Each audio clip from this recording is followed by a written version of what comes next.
Hello. So coming off that last video, it got me to thinking about, well, we have to talk about red flags, but the way that I got here is one of the ways in which they ill treat us is that love bombing phase. Even though it's nice treatment, if it is manipulation, it is ill, okay? So that is one of the ways in which they mistreat us, is by that good treatment in love bombing, right? I'm trying to talk about we need to recognize some red flags even before love bombing. That when you meet somebody, it's okay to have these things go off in your brain as something that you may want to pay attention to. Now, I'm not saying all narcissists have these.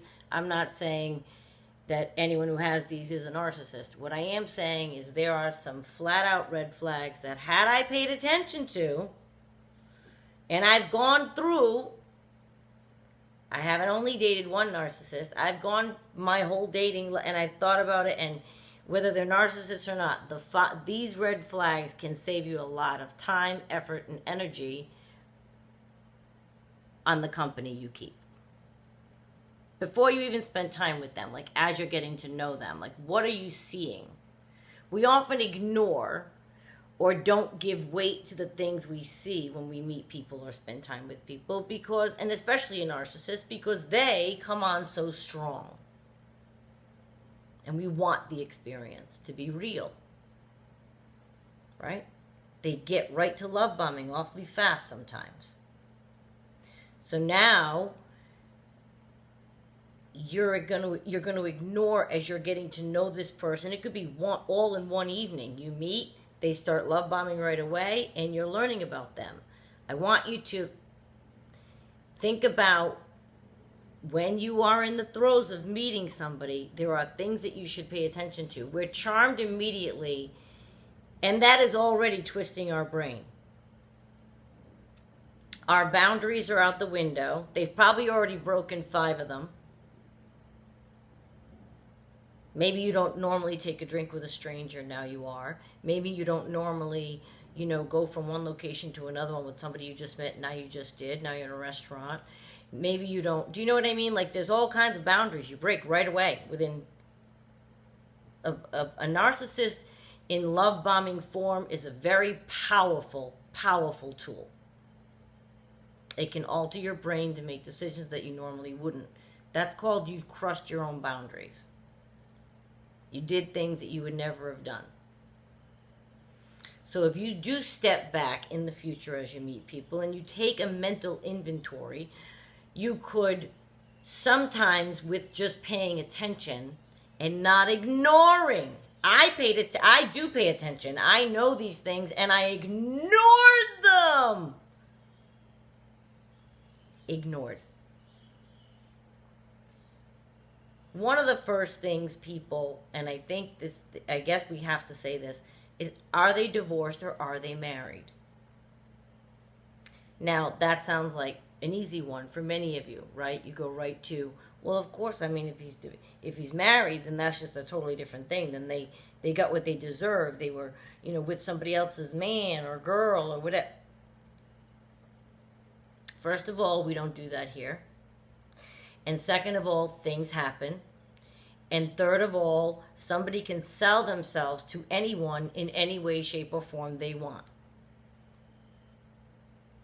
And many, many, many, many times it can happen that they are going to get a divorce, they tell you. They promise they're going to get, before you know it, you're in love, and boom, they don't leave their, you know what I mean? Like, it can happen. So there's no judgment there. So the way that I try to think of it now is, if they are, not now, I've been working on this a long time, but if they are in any way, shape, or form attached, they are attached. You are either divorced. What box do you check when you do your taxes? Okay? It's either divorced or married. Right? I never thought about that before, but what box do you check? I'm not saying I'm going to ask somebody that. Pardon me. But there are people that live in a non-divorce divorce for years and years. It's very common today. It's very common for financial reasons. Nobody's passing any judgment. What I am saying is, you need to figure out and know the exact truth of the status of your person if you are looking to get involved with them. Because if they are not married, but if they are married and you think they're a narcissist, I don't even want to get into how much trouble that's going to be for you. There's just more people on the earth. So if somebody is married and they lie and they tell you they're going to get it, okay, well, you got don't let it happen to yourself again in the future. If somebody is married and they have not handled their business properly, don't let yourself get wrapped up in that whole mess. It just adds a whole other leg of it. And the red flag inherent in that is not whether or not they're divorced or married. There are divorced people, there are married people. The red flag inherent in that is if he is not yet divorced or she, why are they out trying to get with you? That's the red flag about them being divorced or married. Like you're that desperate, like you're not even divorced yet? Do you want to take a minute? Like if they're right back out there, that's a red flag. Because what can a narcissist not be? A narcissist can't be alone for a second. I don't trust that. I don't. I'll say it right out loud, and my pronoun is he. I don't trust that. If a guy's going through a divorce and he's like, boom, right out there, and you see them online and he's separated and I'm getting a divorce now, don't you want to take a minute? I'm shocked. Like you need somebody right away back in your life. To me, that's a red flag. So that's the red flag about divorce versus married. Are they renting or are they owning where they live? That's a big red flag. And this has nothing to do with money or whether or not they have money or whether or not they're loaded or whether or not they're not. What this has to do with, why would they be renting if they're a grown man or a grown woman? And what are they renting? If they are renting an apartment and they have a reason, apartments, things like that, rentals exist for reasons. People move, they get transferred with work, that's fine. But is the lease in their name? Are they renting a room in somebody else's leased apartment? Why is that a red flag? Because that means that they are a nomad. They don't have any permanency. Maybe they don't want permanency. Maybe they don't have the credit rating to get permanency. Maybe they don't have the responsibility level to live on their own. Maybe they can't afford to live on their own and they have a roommate. I'm not saying somebody can't have a roommate, or that's not what I'm talking about. But if you meet a grown adult human being who's trying to bring something to your life and you're a self-sustaining person living on your own, and they have 3 roommates at the age of 40, but they're not a med student on Grey's Anatomy, there's a problem. Look at it. Don't ignore it. Don't sweep it away. The way that they are living is a huge, huge red flag for everything else in their life. We don't even want to get into if you do go to their place, because by now we're hoping that they are divorced and that they have a copacetic living arrangement, whether it's rental in their name for a good reason, truly transitional, whatever. I'm from 2 strong families of homeowning American people for years and years and years and years and years. It's the American dream. Hard work, you buy a house, you live happily ever after, right? So people that rent into adulthood for no good reason, I would question that. I would. Why you don't feel permanent here? Are you about... And I'm not even saying that there's anything wrong with them, but in other words, it might just be that they want to rent for 10 years in 5 different cities across the globe. All right, well, tell me that. But there's a reason somebody's renting versus owning, because that's the American dream, especially into adulthood. Do they not have a lease? That's a big one. That means they're bouncing around on somebody's couch. I mean, and bad, it's not just misfortune. It could indicate bad decision making. It could definitely indicate bad decision making that they're living this kind of life right now. So you want to get to the bottom of that. Are they a partier? And what I mean by that is, being a red flag is, they come off as fun, right? They want to woo you. But now you're on date 4, you're on date 8, and you realize, well, hopefully, maybe you'll realize it even on the first night. I should have. This guy was out of control. Good time? Is it fun? Out all night? Maybe once. But guess what? There's also substance abuse. Whether it be alcohol or, you know what I mean? That whole, he's fun. It comes off as fun, right? The guy's here. Woo! The partier. No. From an adult standpoint, someone that you want to have in your life, it's got to be somebody that can have a handle on that. Do they have overly religious claims? Which would, the red flag inherent being that that's hypocritical, right? If they're behaving this way, and this way. So the red flag you're saying, I don't mean to say if you meet someone and they're overly, I'm saying if you're onto them and you're starting to see some things about them, don't let them sell to you the fact that, that he's religious as he's got to be a good guy. Happened to me 3 times. 3 bad eggs. And now I look at them and I think they were all narcissists now that I know what it is. But we're going back 10, 12 years. I've been divorced 15 years. So I've had some dates, a long time, some people. And guess what? They all went to church, prayed on their knees at bedtime, said grace at dinner. Yep. They feign this big religious, and that's older than the book, right? They feign a big religious affront, and then it turns out to be the neighborhood, person who commits crime. That's been in movies and that's been in true life. We've seen that. Same with them. Overly religious, and and you just can see all of these other red flags, or you're with them now and you realize she's right.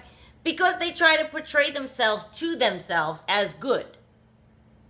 So how can they be bad? I pray, I go to church. Okay, yeah, okay. They're masking their truth with this behavior. See how good I am? See? Nobody who genuinely feels and lives within the tenets of any religion that has be kind to others as its forefront would treat people badly. Nobody would do that. I mean, if you really believed in your religion, which again, most of them, if you look across the board, have that in common. Be kind to others is in there somewhere.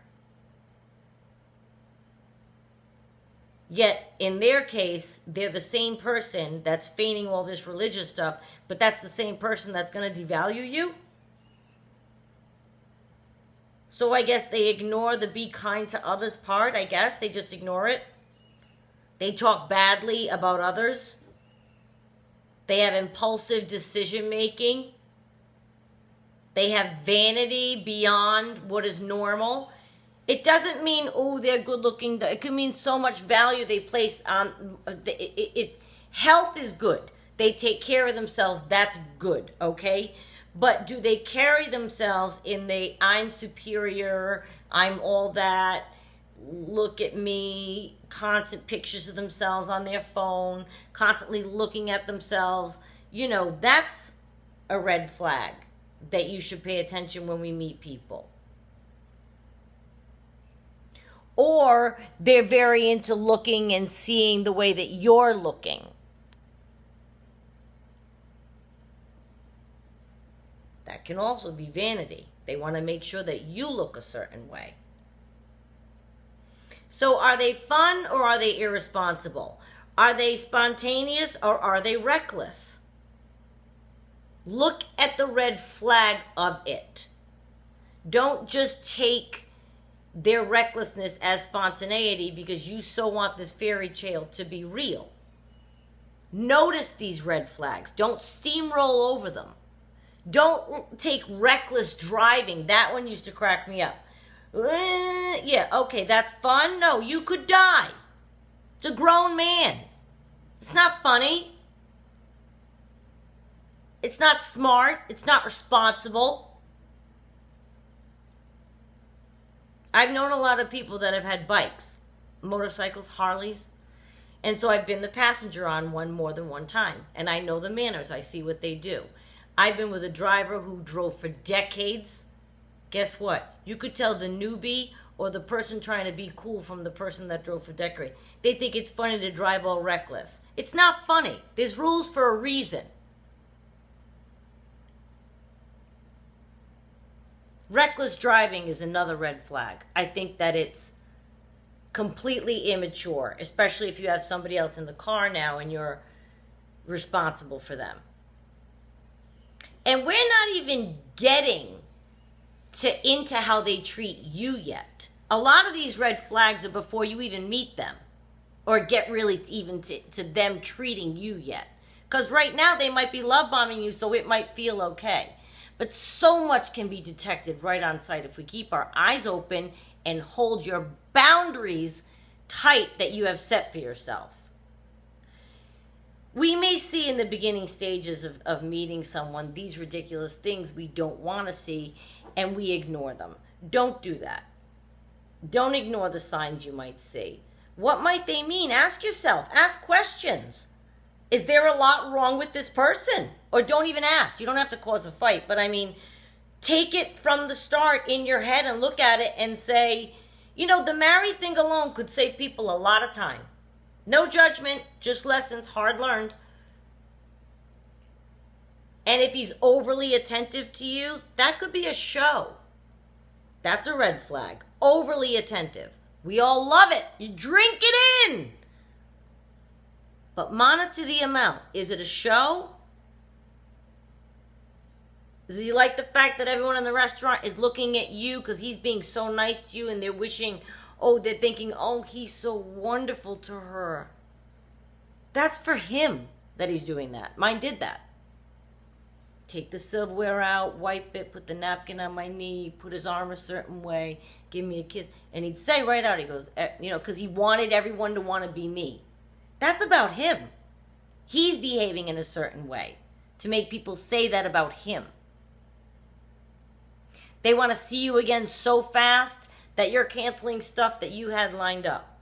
That's a boundary you'll crash. No, no, and no. Do not. If the person is not dysfunctional, they'll realize you had a life before them and that you may indeed have plans lined up and different things to do. And it'll be fine. This is just a handful. But I don't want you, just don't, when you're meeting people and you're getting to know people, do not ignore these things. They may ring. You may have others. They may ring like an alarm in your head. That's the point that you need to decide. What does this mean? Ask if you want. Swipe left if you don't want to talk to them again. Finish the date out. If it's that big of a red flag, you say, you know what? No, I don't like that. I don't care how he describes it. I didn't like that. Boom. You don't have to talk about it with them. But don't ignore them. Very important that we no longer ever, because that's what got us into trouble in the first place. Because I'm positive, I know I have, if you look at when you met your narcissist, there were red flags you ignored. So don't let that happen to you again.